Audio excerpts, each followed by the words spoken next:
guys, welcome to my YouTube channel. Sa ngayong araw ay may gagawin tayo. Bali, dinala ito ng kaibigan ko. Isang 32 inches na Pensonic.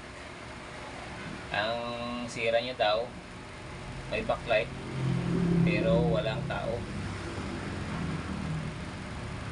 Ang model number niya ay close up to cameraman. Ang model niya ay ang 32B7 3257 Pensonic. Buksan natin. Tingnan natin kung makaayos pa natin 'to.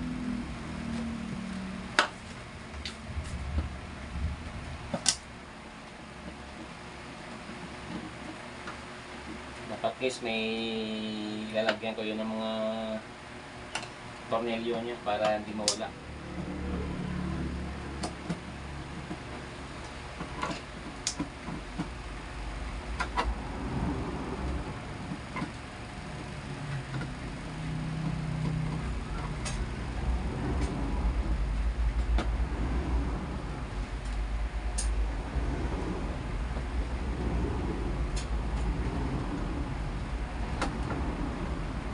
Post na yung post.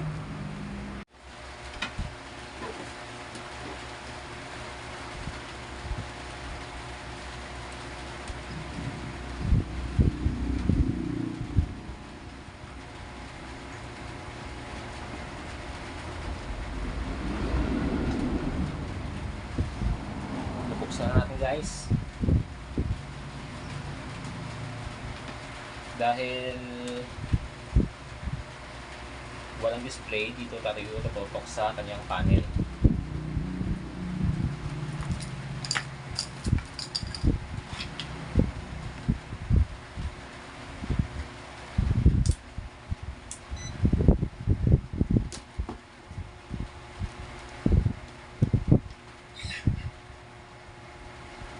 Bali yung negative ng test stroke ilagay natin sa body ground.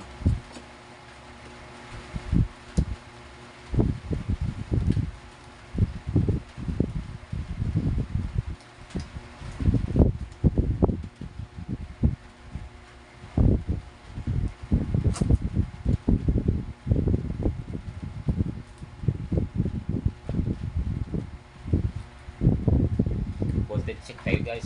Titingnan natin kung may supply yung kanyang panel. Saksak ko.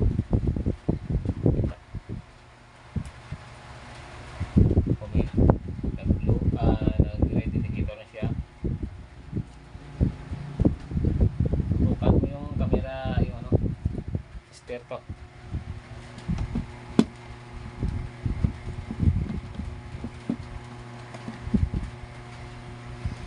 Bali, lalagay ko yung tester dito sa kanyang fuse, sa kanyang panel. Tapos power on ko. Titingnan natin kung may supply ang kanyang panel.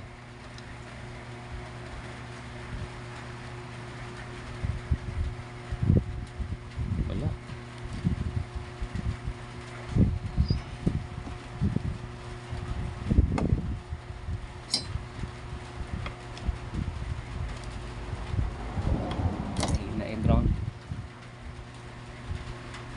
Mahina ang grounding.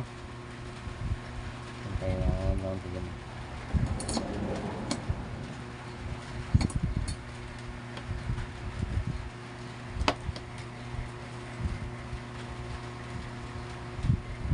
Meron siyang 12 volts guys. Mahina lang yung pagkalagay ko ng ground.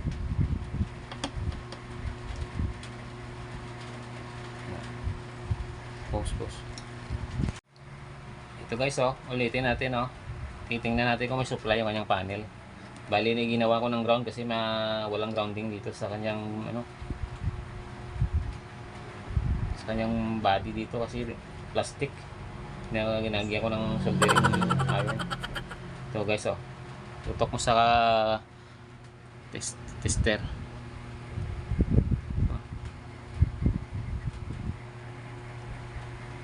Meron siyang 12 volts at saka may backlights. Umiilaw yung backlight niya. tutukan mo muna yung backlight. I-off ko.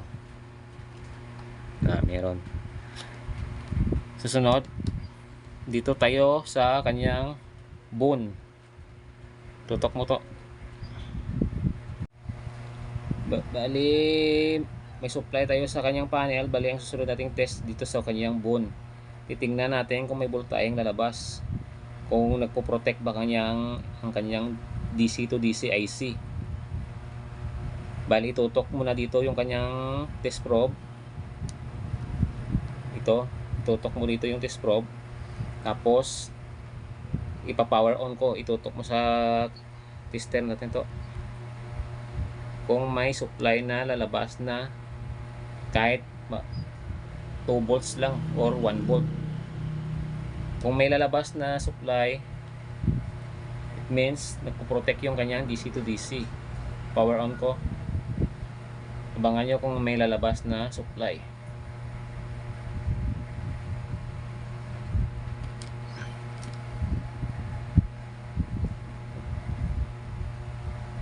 Ilaw. Power on ko. Tingnan nyo kung may lalabas na supply.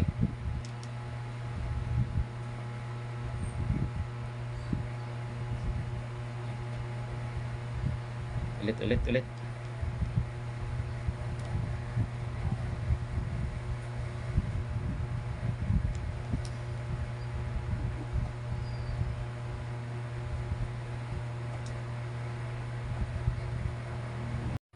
Ito guys, so itutok natin sa bone. Tapos ipa-power on ko, sabay tingin nyo sa tester kung may lalabas kahit 1 volt lang. Kung may lalabas na 1 volt, it means nagpo-protect yung DC to DC ng kanyang LCD panel. Tingnan nyo. Yun, may 1.6 volts. It means nagpo-protect yung kanyang DC to DC IC.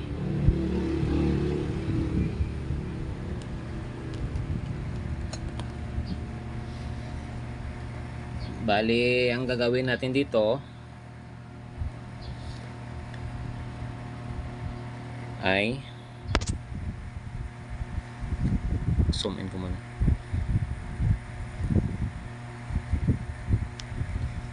Titingnan natin ang kanyang CKB line, ang kanyang mga signal kung saan dito.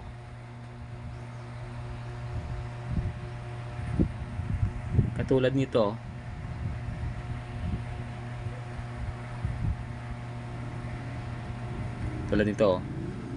ito yung kanyang mga CKB line, CKB1, CKB2,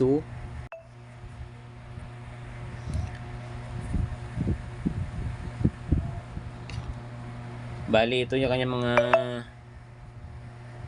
signal guys. Ito ang kanyang mga signal. Dito tayo magka-cut kung gagana siya. Dito ang kanyang left at ito ang dito pala ang right signal at saka dito yung left signal niya. Bali dito muna tayo una na magka-cut sa CKB1. Pero bago tayo mag-cut, mag-check muna tayo ng kanyang resistance para hindi tayo kung saan ang may leak dito.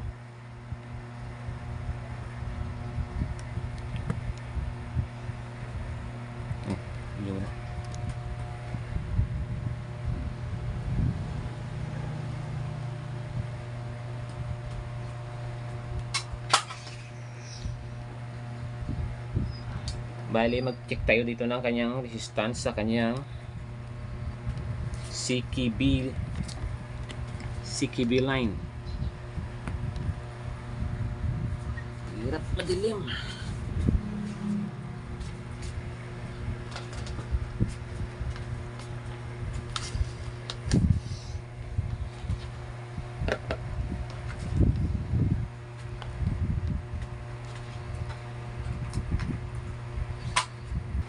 Bali, magka-cut muna tayo guys.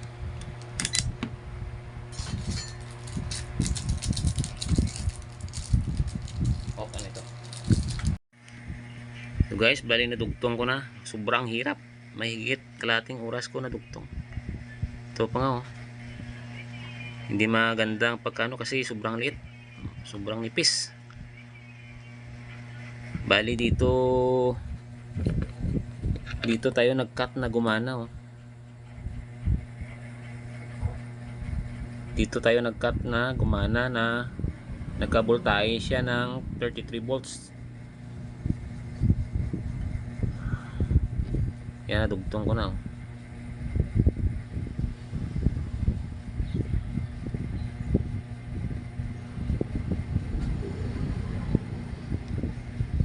Sobrang hirap. Madali ikat, mahirap ibalik. Test natin ulit kung may ano, may supply ba.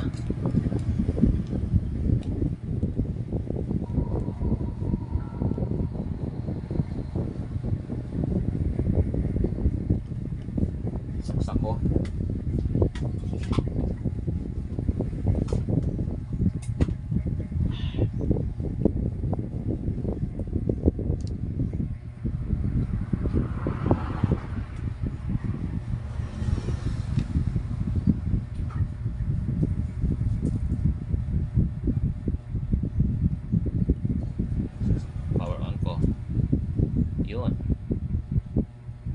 Tingnan natin kung may display. Kung may display siya, tingnan natin. Tanggalin muna natin ang kanyang ginawa natin ground po. Off muna natin guys, baka maka-disgrasya pa. Kukunin ko muna itong ground ko. Tingnan natin kung may display siya. Baka sira yung panel. Patay.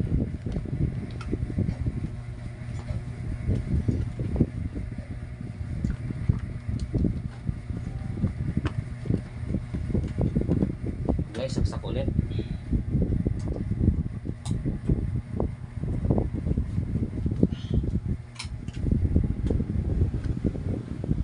Power on ko. Tingnan natin kung magandang display. Yun. Ayun. May display na siya guys. Yun oh. Smart na pala to eh.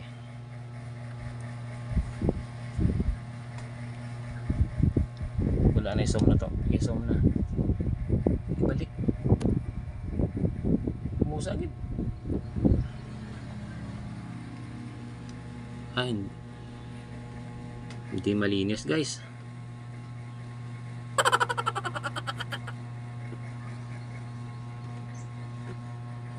May display na siya pero yun guys oh. Pero hindi siya pino. Hindi siya pino guys. May problema pa. Off to. Hello guys, bali pinutol ko na lahat kasi dumisplay pero pangit yung display niya, may ano parang di pino, kaya kinat ko na lang lahat.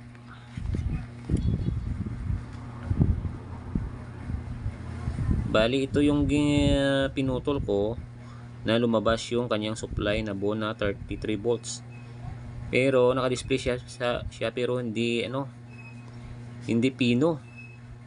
Kaya kinat ko tong pares niya, ganun pa rin. Kaya pinutol ko na lang lahat. Yung apat na to. Isa, dalawa, tatlo, apat. Pinutol ko na lahat yan. Kaya tingnan natin yung display niya.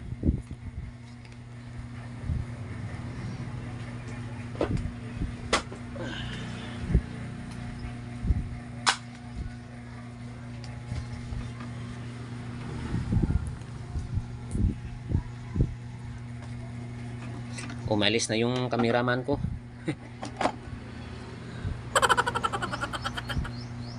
Final check tayo.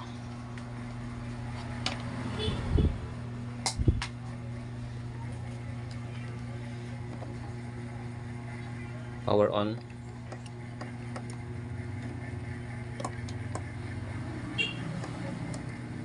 Medyo matigas pa yun. Yan na. Power on na. Tingnan natin yung display niya. Pino no. Pinong-pino na siya. Oh my God! Wow!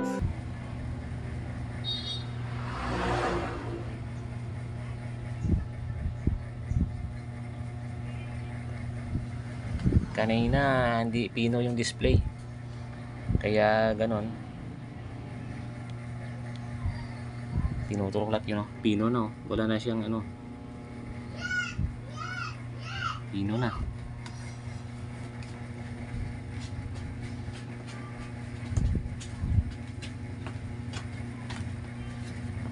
Pino na guys, oh. Isasarado ko lang at magpa-final check tayo.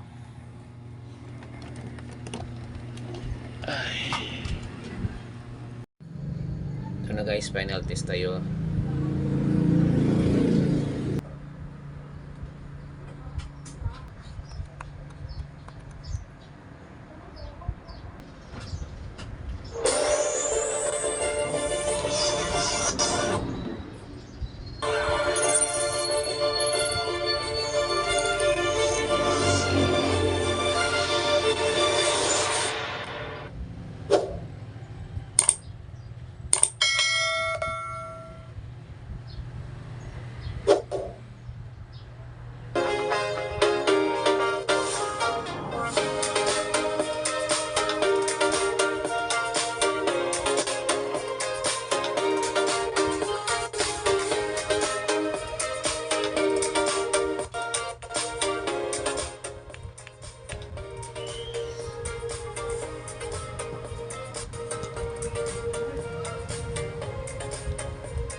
Okay guys, hanggang dito na lang yung video ko. Sana may nakuha ko yung leksyon or may natutunan kayo kahit konti lang. Huwag kalimutang mag-subscribe. Watch and subscribe. Like and share.